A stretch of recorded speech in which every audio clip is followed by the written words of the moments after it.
మీరు కూడా నమ్మండి, విశ్వాసం నీ నమ్మకమే ఏం చేస్తుంది, కార్యం జరిగిస్తుంది ఖచ్చితంగా. నమ్మువానికి సమస్తము సాధ్యము, నమ్మువానికి సమస్తము సాధ్యము. అక్కడ తెలుసా, యేసయ్య మాటకు లోబడేట, యేసయ్య మాటకు లోబడింది కాబట్టి విస్తారమైన చేపలు చూసిండు. ఈ రోజు యేసయ్య మాటకు మనం లోబడితే విస్తారమైన కార్యాలు చూస్తాం. లోబడినటువంటి సీమోను కూడా ఒక పని చేసిండండి. లోబడిన సీమోను ఒక పని చేసిండు. కింది వచనం ఉంటుంది కదా, 11వ వచనం చదవండి. 11వ వచనం చదవండి. లోబడిన యేసయ్యకు లోబడినటువంటి సీమోను ఏం పని చేసిందో చూద్దాం. 11వ వచనం చదవండి. 11వ వచనం. వారు దోణెలను దరికి చేర్చి సముద్రంను విడిచిపెట్టి ఆయనను వెంబడి. చాలు, హల్లెలూయా. కదా లోబడినటువంటి సీమోను ఏం పని చేస్తాడు, అక్కడ సమస్తము విడిచిపెట్టేసింది. ఇక సమస్తము విడిచిపెట్టి ఎవరిని వెంబడిస్తున్నాడు, యేసయ్యను వెంబడిస్తున్నాడు. ఈరోజు మనం కూడా సమస్తం విడిచిపెట్టాలి. సమస్తం అంటే మనలో ఉన్నటువంటి పాత రోత జీవితాలు ఈరోజు మనం ఏం చేయాలి, విడిచిపెట్టాలి కదా. ఇంటికి వెళ్ళిన తర్వాత ఇంటి ముందర ఏం వదిలి పెడతాము, చెప్పులు వదిలి పెడతామా, ఇంట్లోకి వేసుకోవచ్చు కదా. బయట జరిగినటువంటి చెప్పులు అదే కాదు ఇంట్లోకి పోవచ్చు కదా, బెడ్లో పోవచ్చు కదా, బెడ్ మీద అట్లా వండుకోవచ్చు కదా. ఒకసారి పడుకొని చూడండి, మీకు మంచిగా అనిపిస్తా, మంచిగా ఉండదు. ఒకసారి పడుకొని చూడండి, రాజ్యమంతా తిరిగి కాలు కడకుండా ఇంట్లోకి వస్తుంది. పిల్లలు ఏం చేస్తారు, ఎంతమంది కాలుతో మొత్తం గొప్ప గొప్ప కాలుతో బుడద అక్కడ వల్ల ఇంట్లోకి వస్తారు. నీ కాలు చాలా ఉన్నాయని చెప్పేసి ఏం చేస్తావు, ప్రదర్శన బెదిరిస్తుంది. చెప్పులు లేకుండా అంతా కాలు కడగకుండా వెళ్తానే అంత బెదిరిస్తుంది.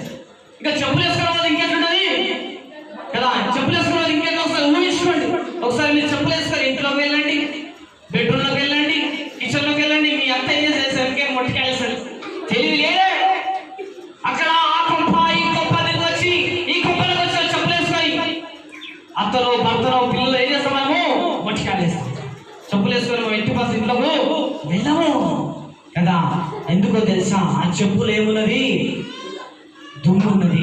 ఆ చెప్పులు ఏమున్నది, మురికున్నది కదా. కొంతమంది నీట్గా ఉన్న వాళ్ళని తెలుసా, రాగానే కాళ్ళతో పాటు చెప్పులు కూడా పడతారు.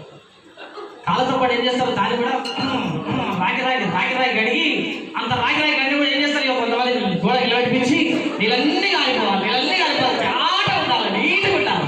గోడ కట్టి అప్పుడు కాలు దుడుచుకొని పట్టుతో దుడుచుకొని అప్పుడు ఎట్లా పోతారయ్యా. అదే తెగిపోయే చెప్పులకి అంత ప్రాధాన్యత ఇస్తలే, 200-300 రూపాయల చెప్పులకి అంత విలువనిస్తే కదా. దేవుడు విలువను సృష్టించుకున్నాడండి. ఈ రోజు అంటున్నాడు, పాత రేత జీవితాన్ని విడిచిపెట్టి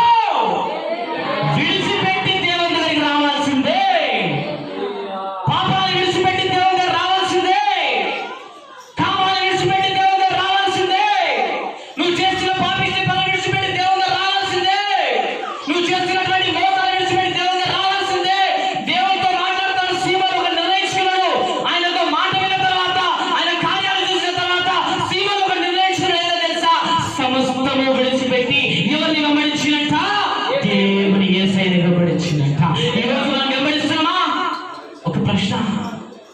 ఈరోజు యేసయ్యని మనం వెంబడిస్తున్నామా? ఈరోజు ఖచ్చితంగా మనం నిజంగా యేసయ్యని వెంబడిస్తున్నామా?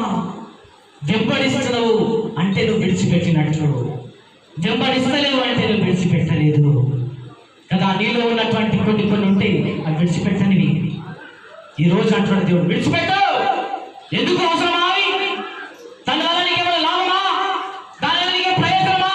అది ఏమి కూడా ప్రయోజనం కాదు. ఖచ్చితంగా నువ్వేం చేయాలి, విడిచిపెట్టాల్సిందే. సీమోను ఏం చేసి తెలుసా, సమస్తాన్ని విడిచిపెట్టి ఆయన వెంబడించాడండి.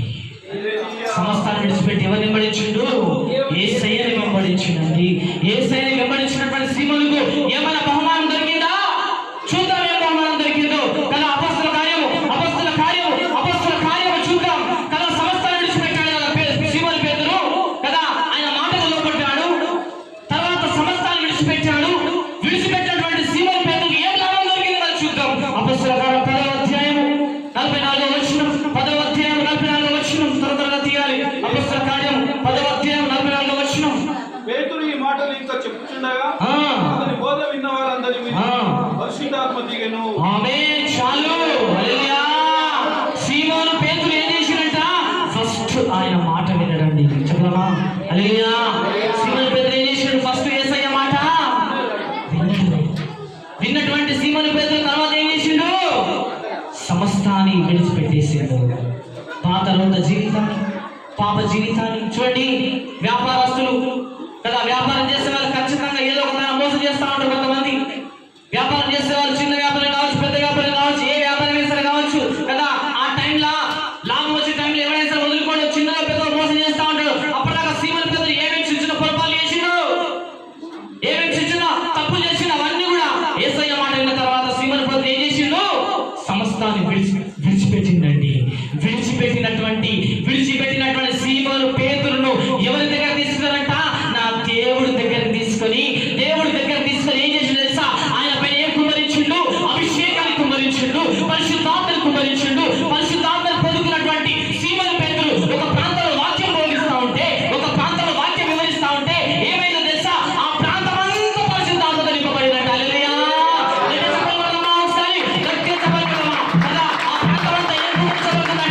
పరిశుద్ధాత్మకు భరించబడతా ఉందంట. ఆ బోధ విన్నటువంటి సీమోను పేతురు బోధ విన్నటువంటి ఆ ప్రజలందరి పైన ఏం కుమరించబడతా ఉంది? పరిశుద్ధాత్మకు భరించబడతా ఉంది. అంటే ఇక్కడ చూడండి, పేతురు దేవుని ఎంత దగ్గరైపోయిందో, పేతురు ఎంత విడిచిపెట్టిండు కదా, పేతురు ఎన్ని పాపాలు విడిచిపెట్టేసిండో కదా, అన్ని పాపాలు విడిచిపెట్టింది కాబట్టి ఎవరి దగ్గర అయిపోయింది? పేతురు దేవుని పరిశుద్ధాత్మ ఆయన అభిషేకం దగ్గర అయిపోయింది. ఈరోజు మనం మన పైన అభిషేకం పొందుకోవాలి. ఈరోజు మనం ఆయన పరిశుద్ధాత్మ నింపుకోవాలి. ఈరోజు మనం పరిశుద్ధాత్మ నింపుకుంటే నువ్వు ఎక్కడ నిలబడి మాట్లాడినా సరే ఆ ప్రాంతం అంతా కాలించబడతా ఉంటారు. ఆమేన్. నువ్వు పరిశుద్ధాత్మను నింపుకొని ఎక్కడ నిలబడ్డాడు ముచ్చట చెప్పు, ఆ ప్రాంతం అంతా ఏమైపోతాడు? కదిలించబడతా ఉంటాయి. అంతే. నువ్వు అడుగు పెడితే చాలు ఆ ప్రాంతంలో సైతాన్ శక్తులు గడగడగడగడగడిపోతా ఉంటాయి. నువ్వు రాకంటే ముందే చాలు ఆ ప్రాంతానికి వెళ్తాం అనుకునే లోపే అక్కడ ఉన్న సైతాన్ ఇన్ఫర్మేషన్ అందిపోతుంది. ఫలాని మనిషి రాబోతా ఉన్నాడు, జాగ్రత్త. ఫలాని మనిషి రాబోతాడు, ఫలాని దైవసేవుడు రాబోతాడు, జాగ్రత్త అని చెప్పేసి ఇన్ఫర్మేషన్ అందిపోతూ ఉంటుంది. అంత పరిశుద్ధాత్మ దేవుడు సీమోనుకు అందించాడు. ఎందుకు అందించాడో తెలుసా? సీమోను ఏం చేసిండు? యేసయ్య మాట విన్నాడండి. ఎవరి మాట విన్నాడు సీమోను? యేసయ్య మాట విన్నాడు. ఇంకేం చేసిండు? సమస్తాన్ని విడిచిపెట్టేసిండు. ఈరోజు రెండు పనులు మనం చేయాలి. ఆయన మాట వినాలి, సమస్తాన్ని మనలో పాత రోత జీవితాన్ని, పాప జీవితాన్ని, కామ జీవితాన్ని కదా, వ్యతిరేకమైన తలుపుని, దేవుని నచ్చిన పనులు అన్నీ కూడా మనం ఏం చేయాలి? ఈరోజు విడిచిపెట్టాల్సిందే. విడిచిపెట్టి దాన్ని మళ్ళా దాని మీద చూడడానికి వీల్లేదు. పేతురు మళ్ళా చూడలేదు కాబట్టి ఆయన మీద ఎక్కువ భరించబడిందో తెలుసా? పరిశుద్ధాత్మ. ఆ పరిశుద్ధాత్మ ఎంత పవర్ ఉందో తెలుసా? చూద్దామా ఎంత పవర్ ఉందో కదా. ఆది అపోస్తలుల కార్యంలో 5వ అధ్యాయం 15వ వచనం 16వ వచనం చదవండి ఒకసారి. ఎంత పవర్ పొందుకోడు సీమోను. చూడండి, దేవుడు ఆయన ఎంతగా ప్రేమించిండో, దేవుడు ఎంతగా ఆయన దగ్గర తీసుకున్నాడో చూడండి కదా, ఎంత అద్భుతం జరుగుతుందో చూడండి. 5వ అధ్యాయం అదే 5వ అధ్యాయంలో 15-16 చదవండి ఒకసారి. 15-16 చదవండి ఒకసారి.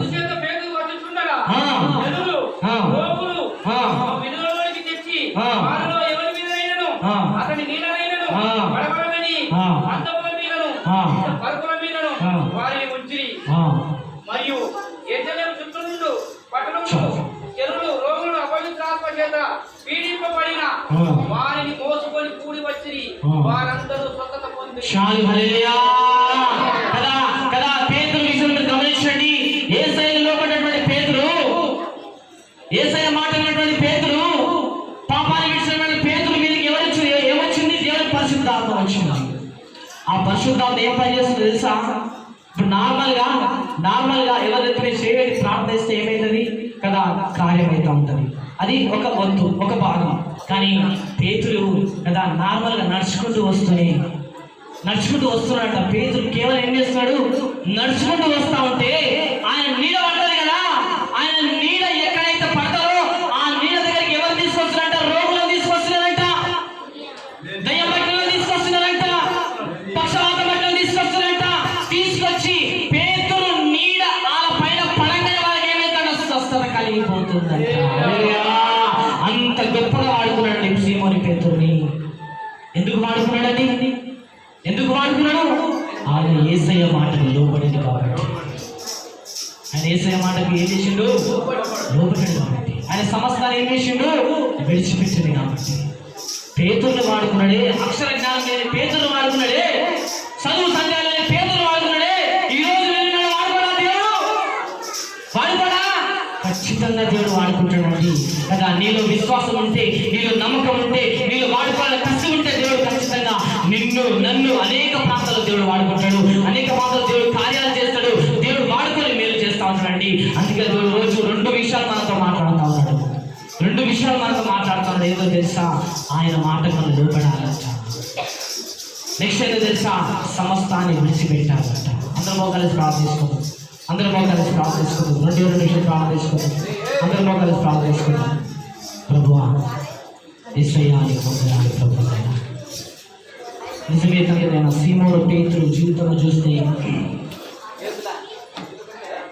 ఆయన విసిగిపోయి ఉన్నప్పుడు, ఆయన బాధలో ఉన్నప్పుడు, ఆయన కృంగిపోయి ఉన్నప్పుడు విసిగిపోయామయ్యా. ఈరోజు కూడా మేము విసిగిపోయామయ్యా. ఈరోజు మేము బాధయ్యా. ఐదలో ఏ మాట చెప్తున్నాం? ఇంకా ప్రార్థన శక్తి పెంచుకుంటున్నాం, ఇంకా విశ్వాసం పెంచుకుంటున్నాం తండ్రి. ఇంకా లోతులకు వెళ్తున్నాం ప్రభు. ఇంకా కార్యం చేయాలి ప్రభు. మాలో ఉన్న పాత జీవితాలు విడిచిపెడుతున్నాం ప్రభా. ఇక్కడ విడిచిపెడుతున్నాం ప్రభా. ఇంకేమున్నాయో నీకు నచ్చిన క్రియలు, నీకు నచ్చని మాటలు, నీకు నచ్చని తలంపులు ఇంకేమైనా ఉంటే నేను విడిచిపెడుతున్నాను తండ్రి ప్రభా. విడిచిపెడుతున్నాను తండ్రి. 2 నిమిషాలు ప్రార్థించుకుందాం. అందరూ మనసుకొని ప్రార్థించుకుందామండి. నేను విడిచిపెడుతున్నాను ప్రభా. నాలో కూడా పరిశుద్ధాత్మ కుమ్మరించండి ప్రభువా. నన్ను కూడా మీరు వాడుకోండి ప్రభువా. నన్ను కూడా మీరు దర్శించండి ప్రభువా. కార్యాలు జరిగించండి. యేసు నామములో నడుచున్నాం తండ్రి. ఆమేన్. అందరూ పైకి లేచి